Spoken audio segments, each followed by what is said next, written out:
el principal factor que determina cuál es tu nivel de tolerancia al riesgo es el horizonte de inversión en el cual tú puedes mantenerte invertido.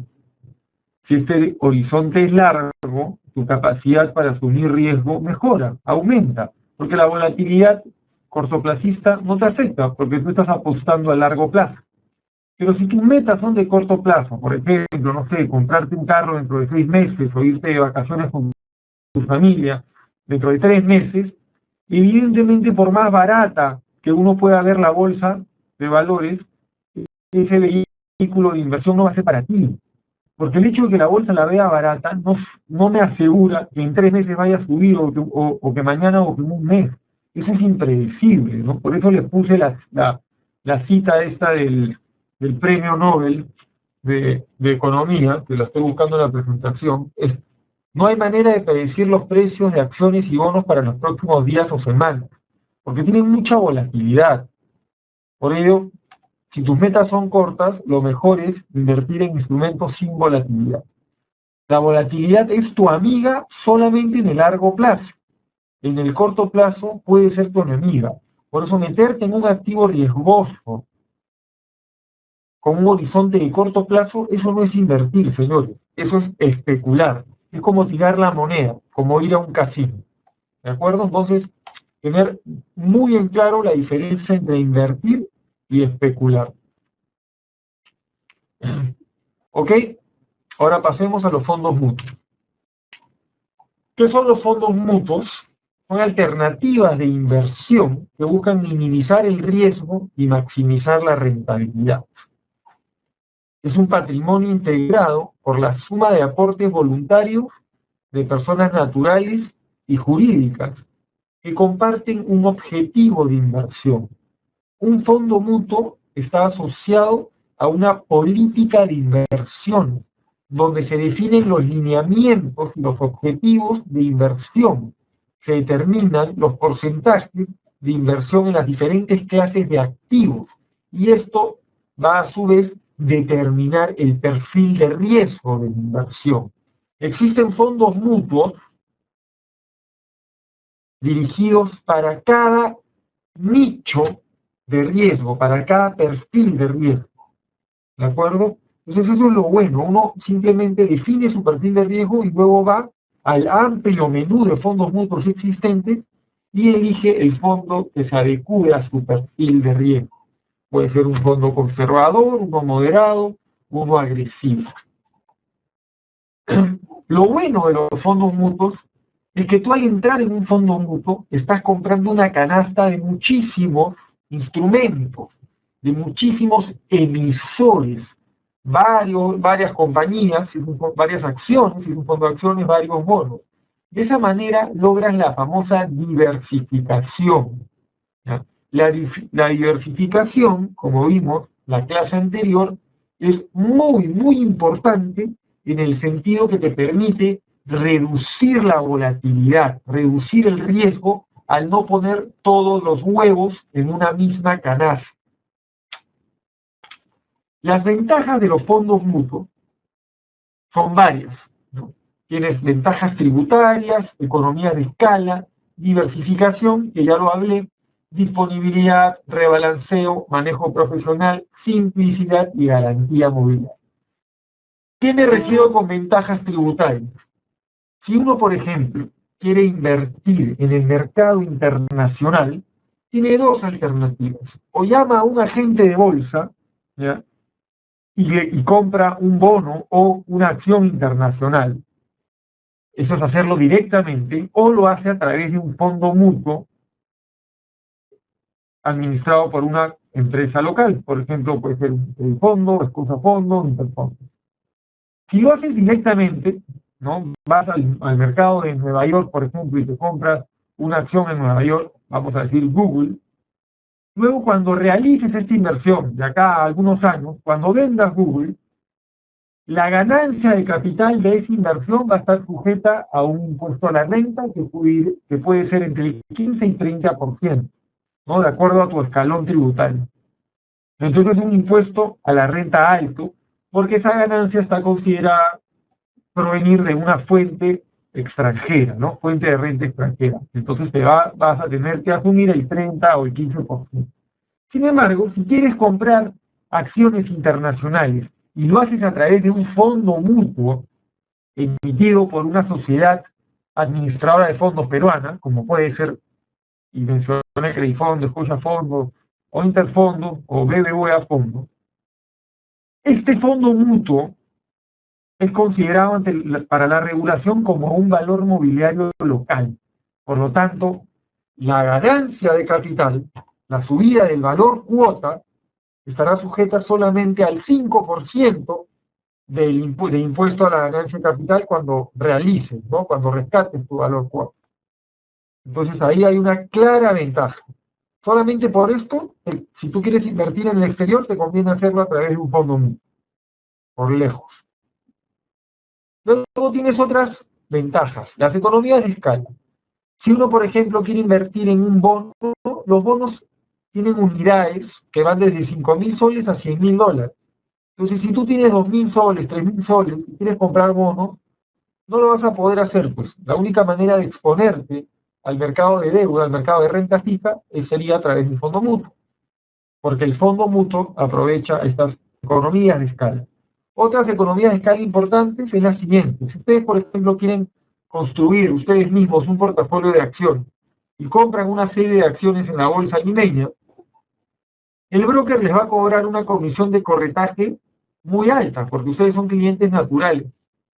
En cambio, si ustedes compran un portafolio de acciones a través del fondo mutuo, es decir, compran un fondo mutuo de acciones, los costos de transacción a la hora de manejar activamente ese fondo mutuo son muchísimo menores. Para que tengan un ejemplo, nosotros como administradores de fondos mutuos le pagamos al broker cada vez que entramos y salimos del mercado solamente 10 puntos básicos.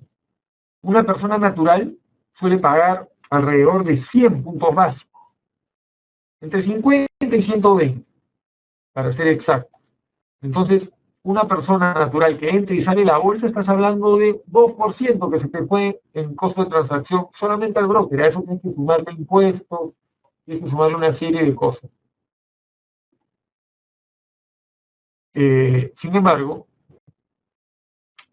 no sé, si lo haces a través de un fondo mutuo, te vas a beneficiar. Nosotros vamos a manejar activamente y eso no va a deteriorar la rentabilidad, pues el costo de transacción es bajo. El tema de la diversificación, ya lo hablé, al entrar en un fondo mutuo entras en un vehículo diversificado, muchísimas acciones.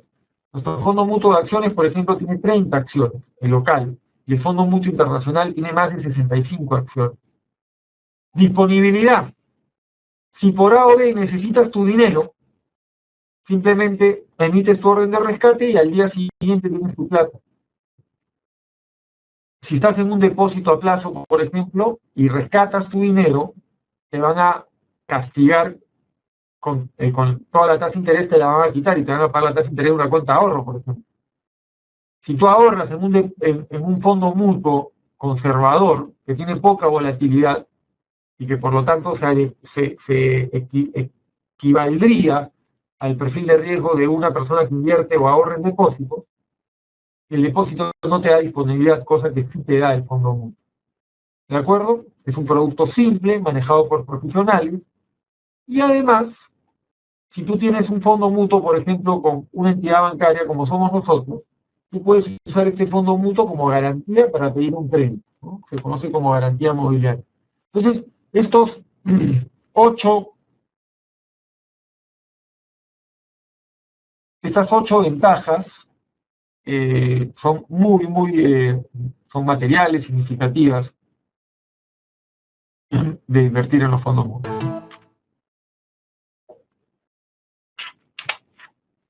La industria de fondos mutuos en el Perú.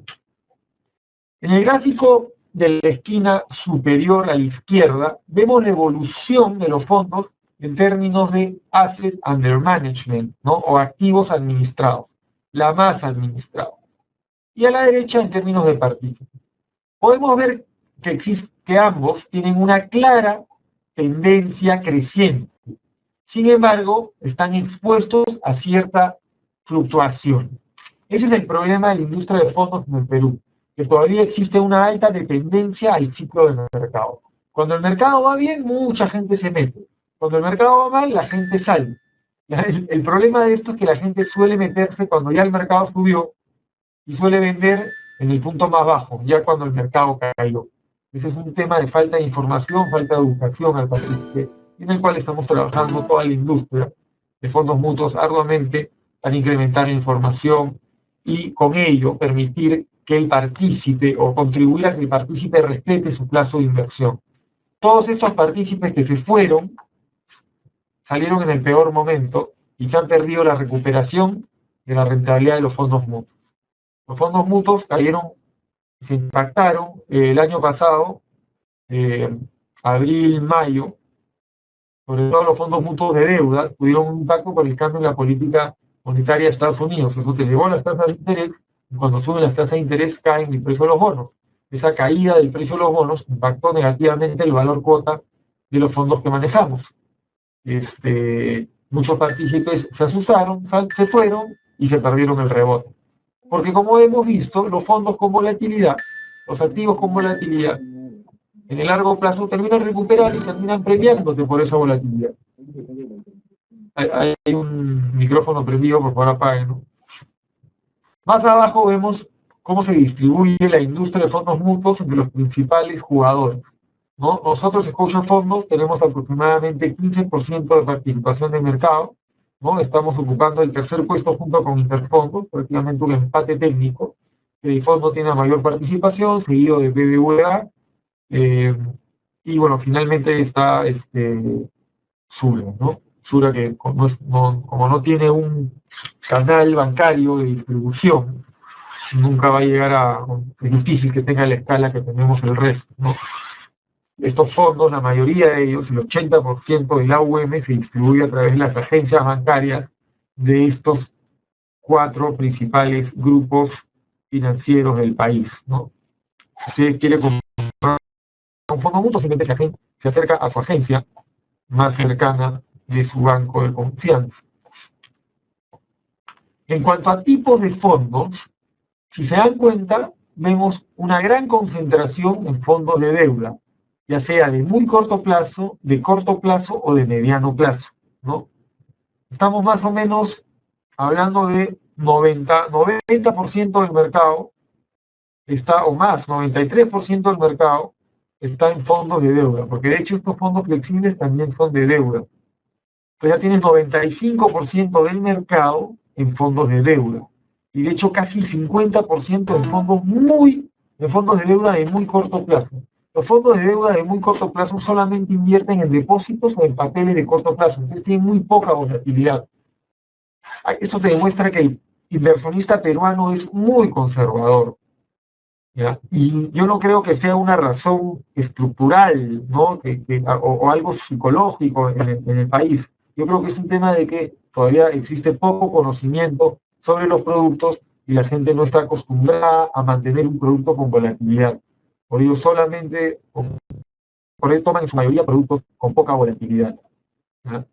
Es curioso, si uno analiza la industria, el 50% de estos productos, el 50%, perdón, de la masa administrada está en productos de muy corto plazo. Sin embargo, cuando uno perfila a los clientes y extrae el perfil de inversión, la mayoría resulta de un perfil moderado. Un perfil moderado, ¿ya?, según su nivel de tolerancia al riesgo y sus plazos de inversión, para ese perfil estaría indicado un fondo de mediano plazo o incluso un fondo de renta mixta, que es balanceado, mitad acciones, mitad bonos. Sin embargo, estos productos ocupan una minoría, ¿no? Pues eso te da a entender que efectivamente es un tema de desconocimiento sobre los productos. Acá están más o menos la cantidad de fondos que hay, ¿no? No he puesto los nombres puntualmente de los competidores, ¿verdad?, por temas simplemente políticos, pero ya cada uno de los principales jugadores tienen una oferta amplia de productos, ¿no? 15, 17, 12, 13, y tienes productos de muy corto plazo, ¿no?, de money markets, como expliqué la clase pasada, productos de bonos, y dentro de los bonos tienes productos locales, invierten en Latinoamérica, en Estados Unidos, globales, después tienes productos moderados, ¿no? Que invierten mitad, acciones, mitad deuda, o en deuda de mediano plazo, tienes productos más agresivos, invierten en acciones, tienes productos locales, ¿no? De la región, de Estados Unidos, globales, en fin, tienes toda la curva de riesgo, tanto local como internacional, para calzar las inversiones de acuerdo a tu perfil y diversificar las inversiones, no solamente a nivel empresa y a nivel sector, sino también a nivel país. La gran pregunta del $1.000.000, ¿en qué fondito invierto? ¿No? Que todo el mundo me pregunta, oye, ¿qué fondo me recomiendas? Luego de la clase que les di el lunes, y la introducción de la clase de hoy día, creo que ustedes me pueden responder a esta pregunta, ¿no? A ver, voy a estar atento al chat si me responden qué fondo me conviene.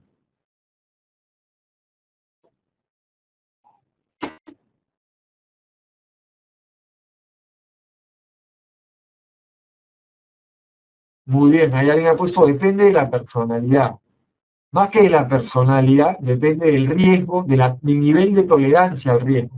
Y el nivel de tolerancia depende en parte de la personalidad, de lo que es la disposición, pero también de la capacidad, ¿no? De la capacidad para tomar riesgo. Muy bien, ahí Álvaro ha contestado muy bien. Y la capacidad dependía principalmente del horizonte de tiempo y de las espaldas financieras que uno tiene, ¿no? De la capacidad financiera para asumir riesgo. Si yo dependo enteramente de del dinero que he ahorrado, porque no tengo otros flujos de ingresos, no podré asumir riesgo, por ejemplo, ¿no?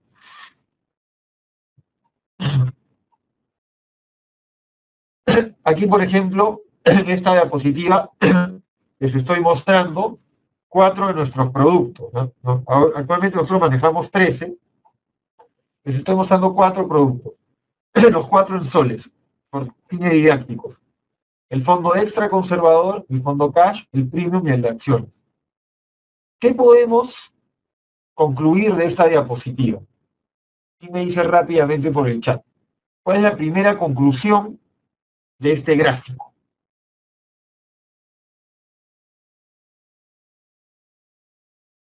A mayor riesgo, mayor rentabilidad. Muy bien, Álvaro. Efectivamente. Los fondos más riesgosos, ¿no? Que tienen más volatilidad, como el de acciones, volatilidad alta, en el largo plazo te ha dado más rentabilidad. El extra conservador, por el contrario, fíjese cómo se comporta, es una línea recta, todos los días sube un poquito, pero por lo mismo que no tiene volatilidad, una volatilidad nula, su rentabilidad también es conservadora, no me quita el sueño, ese rendimiento, a nadie se lo quita. Que el fin de este dinero, el fin de este fondo, es más que nada la transaccionalidad. Este fondo es perfecto para la gente que necesita parquear temporalmente su dinero. En lugar de dejarlo en una cuenta de ahorro, que no te paga nada, lo dejas en este fondo, que te paga 3% al menos, y tienes disponibilidad casi inmediata. Al día siguiente que emites la orden de rescate, tienes tu dinero. Ahora, si quieres tener un poquito más de rendimiento, pasas a un producto como el cash, que ya no es 100% depósito como el extra conservador, sino que tiene un poquito de bono. Ese componente de bonos le da un poquito de volatilidad, pero también te brinda con un mayor rendimiento en el largo plazo. Si quieres más rendimiento, le meto más bonos. Ya no va a ser 80 depósitos, 20 bonos, sino que pasas a un premium que va a ser 50 bonos y 50 depósitos, ¿no? El premium, como vemos, ya tiene más volatilidad y hay periodos que caen, ¿no? Como el año pasado que cayó, pero ya se está recuperando. Ya tiene una volatilidad moderada. Entonces no está indicado para un perfil conservador, sino para un perfil moderado, cuyo horizonte de inversión es más o menos 2 a 3 años. La volatilidad son las fluctuaciones, ¿ya? Son las fluctuaciones. Esto es volatilidad, ¿no? En cambio, eso es estabilidad. Y las acciones, finalmente, muy volátiles. Por ello están indicados para el largo plazo, porque en el largo te pagan. Pero en el corto, por ejemplo, si yo invertí aquí y en un mes necesito la plata, no puedo estar acá y me fregué, pues no voy a poder cumplir mi meta de inversión. Porque si yo tenía un horizonte corto, jamás me debía haber metido acciones. Acciones es para largo plazo. En el largo plazo, esta alta volatilidad te va a premiar, pero en el corto te puede jugar en contra. Como ya mencioné la vez pasada y de una manera en broma, invertir en acciones es como casarte, es como un matrimonio, es una decisión de largo plazo, ya que tiene que mantenerse en el largo plazo. Porque un divorcio, ¿no? Un divorcio en el corto plazo te puede salir muy caro. Entonces, un poco para redondear la idea, de acuerdo a mi horizonte de tiempo y a mi nivel de tolerancia, yo decidiré en qué tipo de fondo invertir. Si mi fondo, si mi horizonte de tiempo es de corto plazo, no me interesa si yo tengo una alta capacidad o una alta disposición a tomar riesgo. Porque si mi meta es de corto, yo necesariamente tengo que estar en un fondo sin volatilidad. Un fondo de deuda de muy corto plazo o de corto plazo. ¿De acuerdo? Ahora, si mis metas ya son de mediano plazo y mi perfil de inversionista o mi nivel de tolerancia al riesgo es bajo, o sea, si mi nivel de tolerancia al riesgo es bajo, tampoco interesa el plazo. Yo debo invertir en un fondo de deuda de corto plazo. Pero ya si tengo un perfil agresivo, un nivel de tolerancia al riesgo alto, ¿sí? Y además mis metas son de mediano o largo plazo, ya podría invertir en un fondo de acciones. Pero finalmente, todo se reduce a cuál es mi nivel de tolerancia al riesgo y mi plazo de inversión. Un nivel alto de tolerancia al riesgo con plazos largos, acciones. Si mis plazos son cortos, fondos mutuos de deuda de corto plazo. Si mis plazos son medianos, más o menos un fondo mutuo de mediano plazo, algo que tengo un nivel muy alto de tolerancia al riesgo, quizás podría arriesgar un poco y meterme en un fondo mixto, por ejemplo. Mitad acciones y mitad bonos. Y creo que con esto ya está claro. Entonces no se trata de qué fondito viene bien, ¿no? Se trata de qué fondos adecua a mi perfil. A largo plazo es más o menos, en realidad yo recomiendo a largo plazo más de 5 años, ¿verdad? Mediano plazo es entre 2 a 3 años, ¿ya? Corto plazo es más o menos un año, ¿no? Uno o menos de un año, para comenzar. Efectivamente, esto podría ponerse, cambiarse un poco. Más tiempo, más tolerancia al riesgo, puedo asumir fondos con más cantidad de acciones. Y así buscar mayor rentabilidad, pues asumo más riesgo. Hay algo importante que quiero explicarles, ¿ya? Para que entiendan la naturaleza de los productos de bonos, ¿no? Yo les dije que este fondo solamente invierte en depósitos, es correcto. De acá le mete un poco de bonos, y acá hay 50% bonos, 50% acciones. Entonces ese componente de bonos le da a este fondo premium la volatilidad, lo que en el largo plazo te va a pagar con mayor rentabilidad. Entonces es importante explicar cómo funciona el bono, ¿verdad? Y acá lo voy a explicar. Vamos a suponer que una empresa emite un bono que vale $100. Digamos una empresa eléctrica. Emite un bono porque quiere financiar expansión de una red pues, de transmisión o lo que sea. Entonces emite bonos en el mercado y los vende a $100. Con la promesa que cuando venza este bono, vamos a suponer un año, me va a devolver mis $100, que es el valor facial del bono, y un cupón de 5. Esto quiere decir que yo al vencimiento, si mantengo este bono luego de un año, voy a recuperar 105. O sea, puse 100 y voy a tener 105. 105 sobre 100 es una rentabilidad del 5% al vencimiento. Eso, señores, se conoce como la TIR del bono al vencimiento. O en inglés, el yield to maturity del bono, 5%. En el mundo perfecto, si yo pudiera comprarme ese bono, meterlo bajo el colchón y sacarlo un año después, tendría siempre mi 5% de rendimiento. Siempre, sí o sí. Pero ¿cuál es el problema? Que ese bono no lo puedo meter bajo el colchón.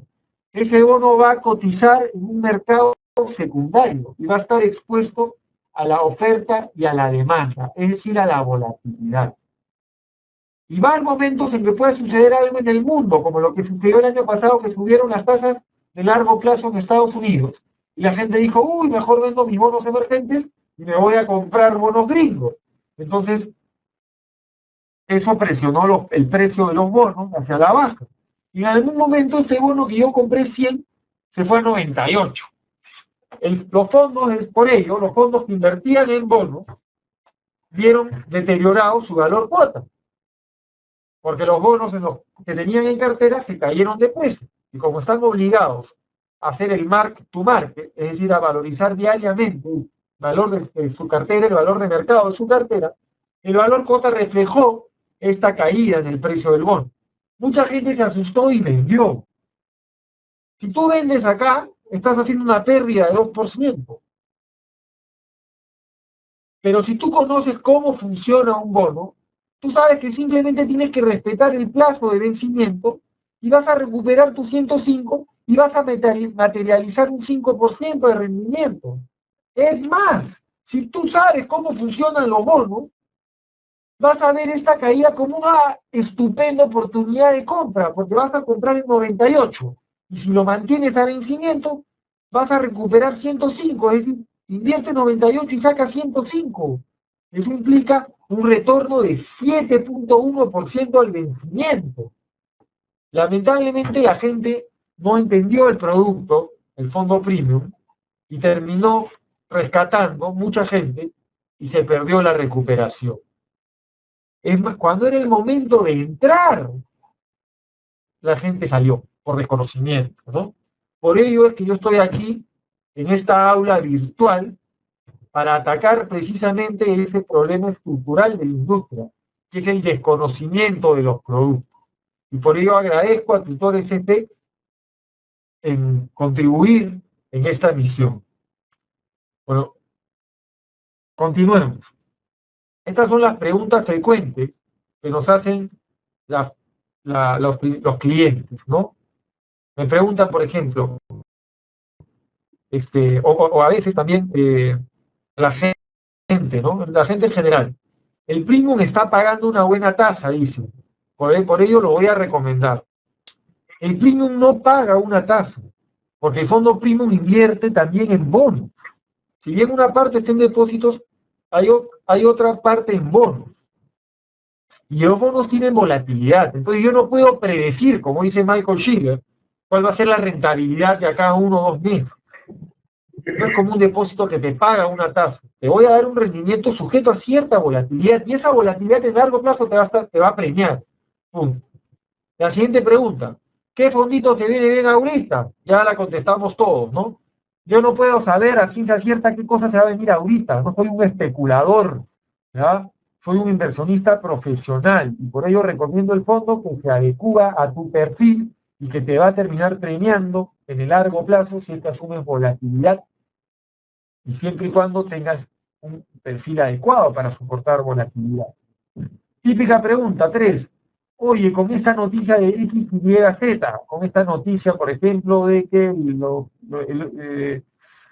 el Banco Central está interviniendo en el mercado cambiario, que Estados Unidos subió la tasa, o que la balanza comercial está negativa, ¿a dónde me conviene meter mi plata? ¿En qué moneda? ¿Dólares o soles? Un poco nuevamente la respuesta del punto 2, no somos especuladores, somos asesores. Sin importar la coyuntura, las monedas de tus inversiones, es decir, de tus activos, deben calzar con las monedas de tus compromisos, de tus gastos, de tus deudas, de tus pasivos, para que no asumas riesgo cambiario. Porque es un riesgo que tú no puedes manejar, tú no puedes predecir a dónde se va a ir el tipo de cambio. Entonces no te preocupes, no te estreses a dónde se va el dólar, simplemente calza tus gastos con tus ingresos, la misma moneda. Si mis gastos son en soles, invierte en soles. Pero si yo tomé un crédito hipotecario en dólares y tengo unos ahorritos buenos, esos ahorros quizás pongo en dólares para que no te descalces. ¿Qué hago si mi fondo está perdiendo plata? A ver, si tu fondo está perdiendo plata es porque es un fondo con cierta volatilidad, si no, no perdería plata. Y si te has metido un fondo con volatilidad, es porque has tenido que transmitir a tu asesor que tú tenías un nivel de tolerancia al riesgo, ya sea moderado o moderado a alto. Entonces acá lo que tienes que hacer es reevaluar tu perfil. Si te estresa la volatilidad, entonces no tenías un perfil moderado, tenías un perfil conservador y has tenido que irte a un fondo conservador. Entonces ahí caballero vende, asume la pérdida y ándate a un fondo conservador. Pero si tienes un perfil moderado o agresivo, respeta tu horizonte de inversión. Estos fondos con volatilidad te van a pagar en el horizonte de inversión recomendado. Uno de mediano plazo te pagará un buen rendimiento en 3 años. Uno de largo plazo, más de 50. ¿De acuerdo? Market Outlook. A ver, seguramente lo que todos esperan. ¿Qué ha pasado en el mercado, señores, en lo que va del año? Y sobre todo en mayo. En mayo, como podemos ver aquí, la bolsa americana y la europea han tenido un muy buen rendimiento. De hecho, el año pasado estas dos bolsas, estas tres, considerando Japón, volaron. Y a lo que va el año sigue yendo bien. Japón ha tenido un rebote técnico, pero la bolsa americana y la europea le siguen yendo bien. En mayo principalmente, como vemos, las principales bolsas internacionales han registrado alzas importantes. Tanto el índice bursátil de Estados Unidos como el europeo han vuelto a tocar niveles máximos. Y Japón Japón recuperó en el último mes de mayo, ¿ya? Luego de que 3 meses anteriores han venido en caída. Lo que entendemos acá es que el apetito por las acciones continúa estando influenciado por la política monetaria expansiva de los principales bancos centrales del mundo. Como ustedes saben, los bancos centrales del mundo están inyectando abundante liquidez. Quizás Estados Unidos ya no tanto como hace 6 meses, pero sigue inyectando 45.000 millones de dólares todos los meses en la economía. Entonces, esa plata se tiene que ir a algún lado. Definitivamente parte se está yendo al mercado accionario. ¿Ya? En Europa también han anunciado que posiblemente vayan a implementar una política monetaria expansiva de la misma magnitud que Estados Unidos, es decir, comprando deuda de largo plazo para inyectar liquidez y bajar las tasas de interés de largo plazo. Y con eso fomentar y impulsar el mercado inmobiliario y fomentar el consumo por un efecto riqueza. Las monedas esta vez están apreciando. El año pasado se depreciaron y este año vemos que las monedas emergentes, como el nuevo sol y el real, el tipo de cambio ha caído. Quiere decir que el dólar ha caído en términos de soles y de reales. O también quiere decir que estas monedas se han fortalecido frente al dólar. Un poco está regresando la depreciación del año pasado, está regresando la volatilidad del año pasado, ya se tranquilizó, entonces los inversionistas están regresando a los mercados emergentes y por ello los bonos emergentes están subiendo de precio y las monedas también están fortaleciendo, ¿no? Por otro lado, en cuanto a los metales, el oro y la plata han caído por una fortaleza del dólar y una debilidad del euro, precisamente a raíz de que Mario Draghi, el presidente del Banco Central Europeo, ha dilucidado la posibilidad de comenzar a aplicar una política expansiva, y eso debilita el euro. Por ello, al fortalecerse el dólar, también se debilitan los metales preciosos. Hay una relación inversa entre el dólar y los metales preciosos. Los metales básicos más dependen de China. Y China, en el mes, ha tenido indicadores económicos de industrialización muy buenos. Hay un famoso índice que se conoce como el PMI, que ha subido de 4.8, de 48 a 49.7. Eso es muy bueno. Cuando esté por encima de 50 va a ser súper positivo y los metales van a tener un rallycito, porque en un indicador por encima de 50 es expansivo, ¿ya? El gobierno chino ha estado implementando medidas para que la economía no se desacelere. Recuerden que la economía china se viene desacelerando de 10-11% de lo que crecía, y ahora está creciendo en 7,5, 7.3. ya el líder chino no quiere que crezca por debajo de 7, entonces ya está comenzando a defender el crecimiento, impulsando medidas de gasto público, ¿no?, de estímulo fiscal. Interesante es que la tasa del bono del Tesoro americano, como vemos, ha seguido cayendo, ¿no? La tasa del bono del Tesoro es una tasa muy importante, influye casi en todos los activos financieros. Subió muy fuerte el año pasado, cuando los mercados comenzaron a especular que se venía el famoso tapering, ¿no?, que es el retiro del estímulo monetario en Estados Unidos. Bueno, el tapering ya se está dando. Desde enero del año pasado el tapering ya se está dando. Y el programa de estímulo cuantitativo, que hace 6 meses era de 85 mil millones de dólares de inyección mensual, ahora es de tan solo 45. O sea, ya se está reduciendo. Y a pesar de que ya se está reduciendo, la tasa en lugar de subir baja. ¿Por qué es eso?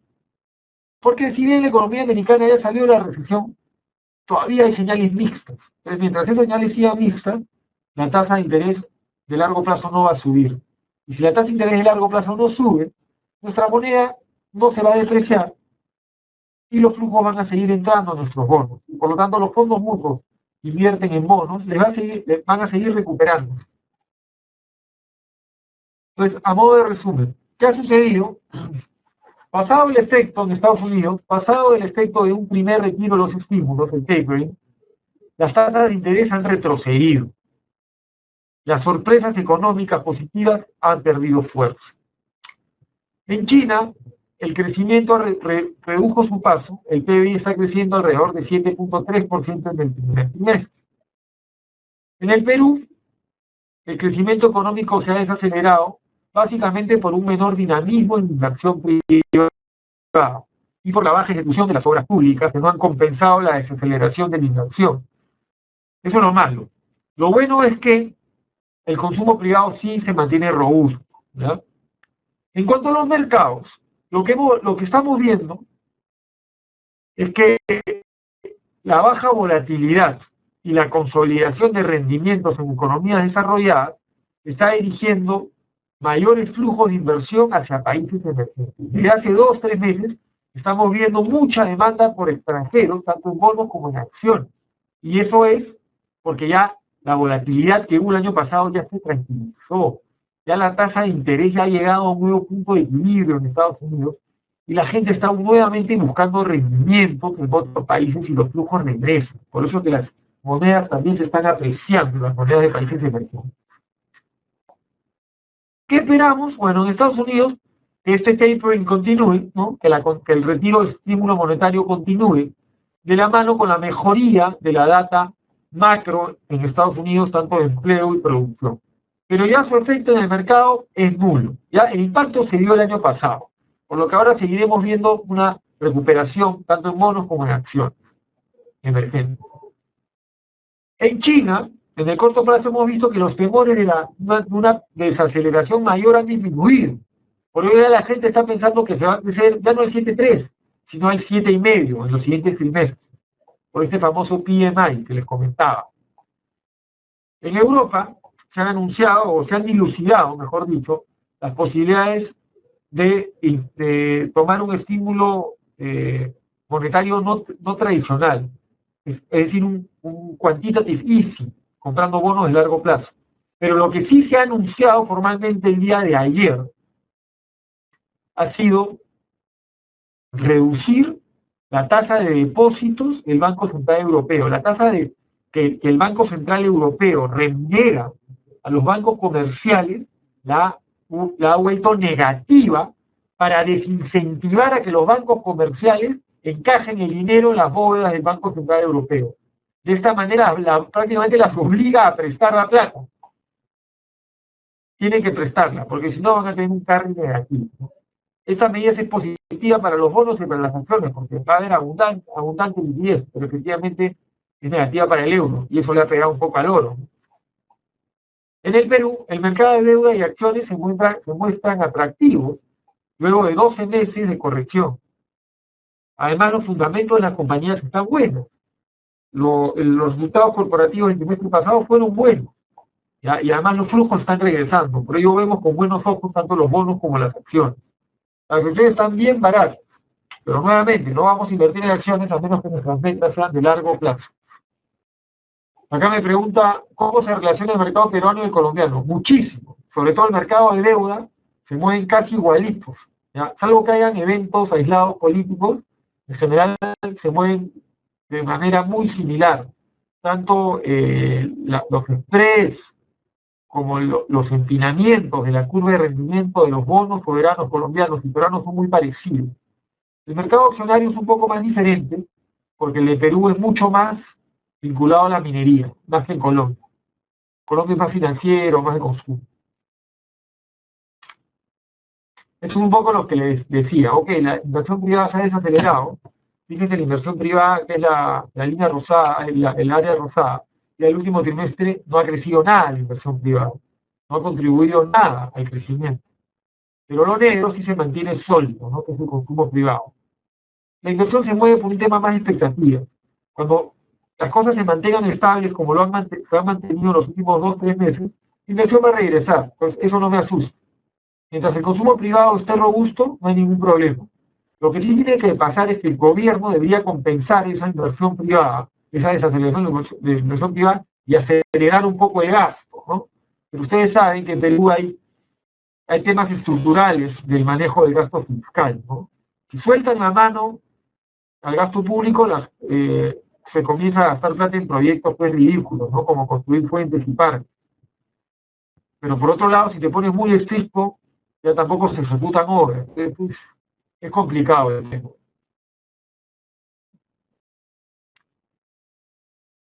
Esto es un poco lo que había explicado, ¿no? Es un poco en desorden, lamentablemente, pero cuando este es la tasa del bono del Tesoro americano, desde el 2009 hasta el 2012, vemos que vino cayendo y cayendo y cayendo. ¿Por qué caía? Porque el presidente de la FED, el señor Alan Greenspan, emitía dólares como loco y compraba bonos del Tesoro americano. Al comprar bonos del Tesoro, subía los precios y ello hacía que cayera la tasa. ¿Por qué hizo esto? Porque al tumbarse las tasas de interés de largo plazo, también te tumbas las tasas de los créditos hipotecarios. Con ello hace que la inversión inmobiliaria sea más atractiva, es decir, reactivas el mercado inmobiliario. Y por ello le pones un piso al precio de las viviendas. Recuerden que la crisis del 2008 se originó en el mercado inmobiliario. Entonces el gringo, si ve que el precio de su casa se sigue cayendo, no consume. Pues la única manera de salir de la crisis era hacer que el precio de las casas se deje de caer. Entonces, ¿cómo hicieron eso? Bajaron las tasas de largo plazo, comprando bonos de largo plazo, bonos del Tesoro. Entonces, con eso las tasas el precio de las casas dejó de caer y el gringo volvió a consumir. Y cuando volvió a consumir, los indicadores de empleo y producción mejoraron. Es decir, Estados Unidos salió de la recesión. Y hubo un momento en que cuando ya la economía aparentemente estaba robusta, que ya el señor Bernanke, pero creo que dice Wilson, pero es Bernanke, dijo, bueno, ya la hice linda, ya la economía americana salió de la recesión, pues posiblemente ya tengo que ponerle freno a la maquinita. Y ese es el famoso tapering. Ni bien anunció esto, ya los mercados se anticiparon, vendieron bonos como locos y las tasas se dispararon. ¿Ya? Y este fue el golpe que se dio en mayo y junio del año pasado. Esa subida fuerte de las tasas, de 1,5 a 3%, impactó pues el precio de todos los bonos y de las monedas de países emergentes.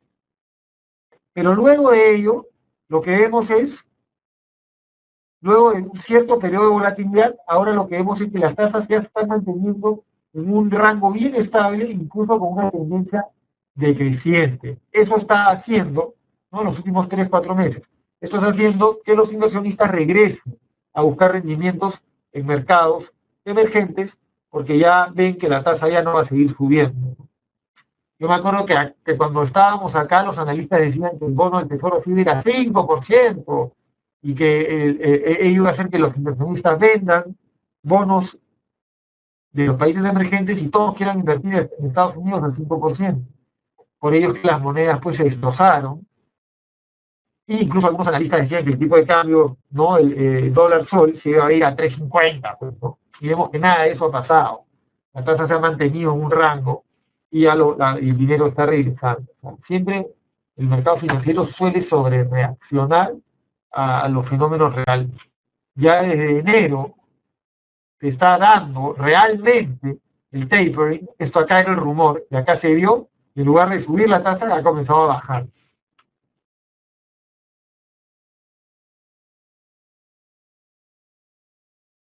Acá es un poquito, fíjense la correlación entre nuestro tipo de cambio, que es la línea roja, y precisamente la tasa del bono del Tesoro americano. Se mueven igualitos. El tipo de cambio, cuando el bono del Tesoro subió la tasa, ¿no? El tipo de cambio también lo siguió. Luego el bono del Tesoro se ha mantenido en un rango y el tipo de cambio también se ha mantenido en un rango, ¿no? Y se va a mantener aproximadamente entre 2.75 y 2.80, ¿no? O sea, acuérdense que Julio Velarde, el presidente del Banco Central, la semana pasada compró dólares en 2.75. ¿Ya? Antes, en los últimos 6 meses, ha estado vendiendo, casi ha vendido 5.000 millones de dólares. En el último año ha vendido 5.000 millones de dólares para evitar que el tipo de cambio suba por encima del 2.80. Entonces se ha mantenido ahí en 2.80 casi. Y ahora incluso está comprando, porque están entrando dólares a la economía. De los inversionistas internacionales regresan hacia los mercados emergentes. En fin, al margen, o sea, nosotros creemos que el tipo de cambio se va a mantener estable, pero eso no quita, y por ello recomendamos activos en soles, ¿ya? Porque te dan una mejor tasa y el sol no lo vemos que se vaya a depreciar.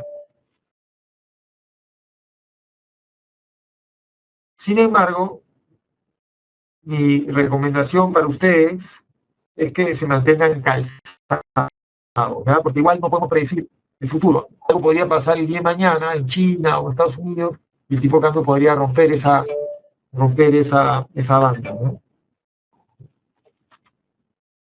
Esto ya no lo voy a decir. Esta diapositiva, quizás es la más importante, ¿no?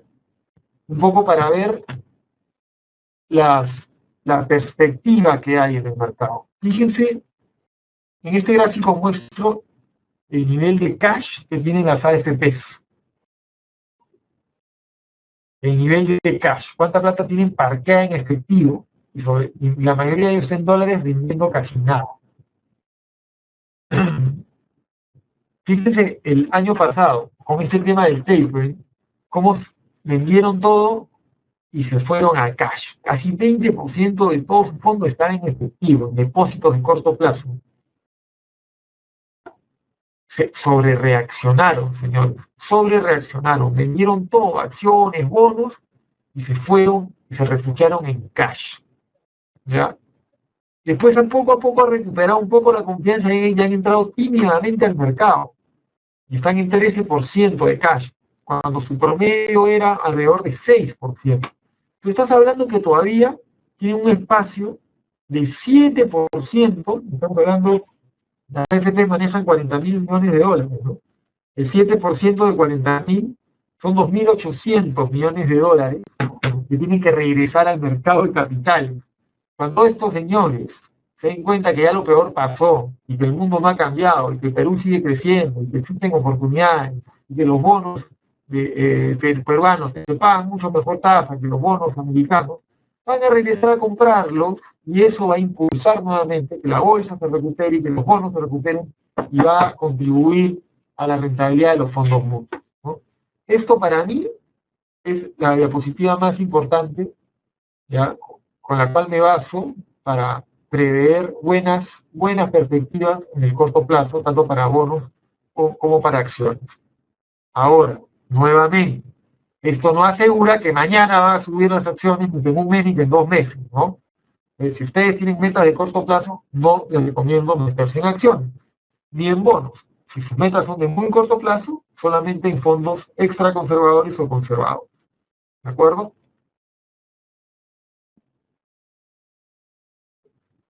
Acá un poco hablo de las perspectivas sobre el mercado accionario, ¿no? Es un poco para tener más información. ¿Qué es lo que ha pasado? En los últimos 5 años, en la bolsa americana, por ejemplo, sube y sube y sube y sube por los estímulos monetarios. Y la bolsa peruana muy volátil, se ha mantenido casi flat, con volatilidad está casi flat en los últimos 5 años. Nunca antes hemos tenido una brecha de valor tan amplia entre lo que vale la bolsa americana y la bolsa peruana. Para mí esa brecha, ya de por sí, es un indicador de que la bolsa peruana está barata.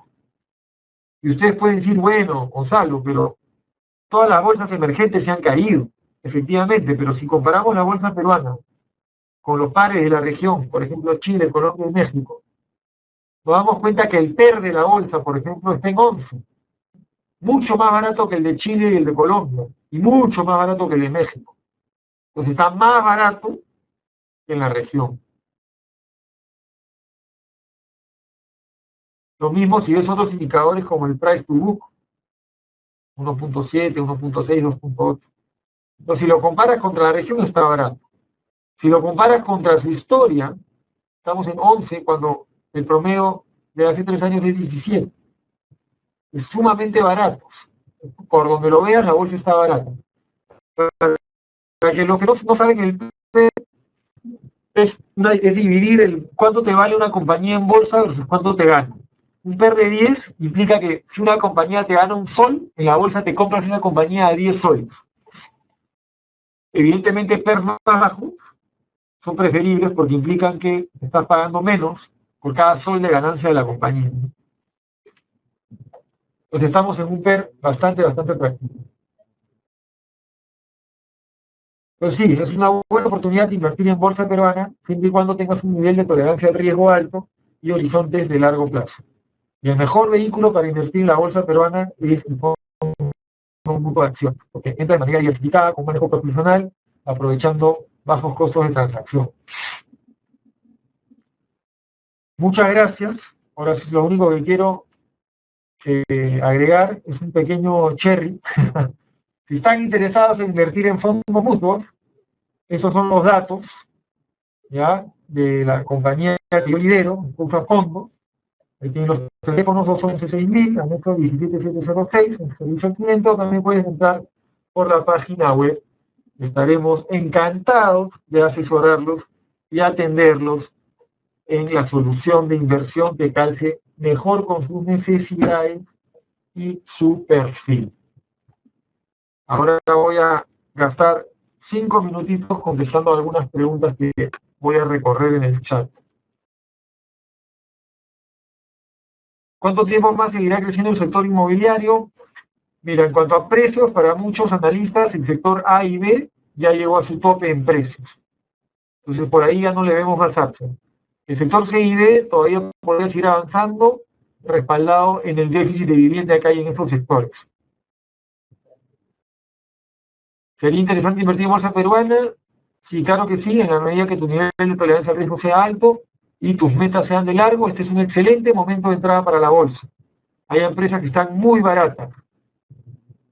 Graña y Montero, por ejemplo, nosotros la vemos baratísimo, es una de nuestras principales tendencias. ¿Qué más?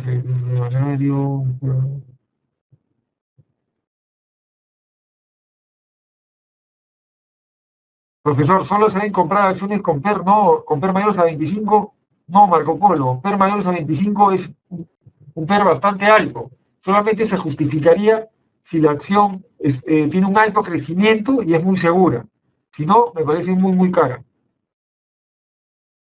PER por debajo de 13, de 12 ya son más razonables, PER por debajo de 10 es bastante barato, obviamente considerando también el riesgo y el crecimiento de la compañía. Si una empresa tiene más crecimiento y menos riesgo, justifica mayor PER. ¿Cómo afectaría una aceleración más alta del crecimiento de la economía? Bueno, si el día de mañana se publica el PBI de mayo en 7%, eso va a hacer que la bolsa vuele, ¿no? Sobre todo las acciones vinculadas a demanda interna. Definitivamente sería positivo para la bolsa. En cuanto a los bonos, también reduciría posiblemente el riesgo país, y eso te reduce el spread a menores tasas, precios más altos. Los bonos también subirían de precio.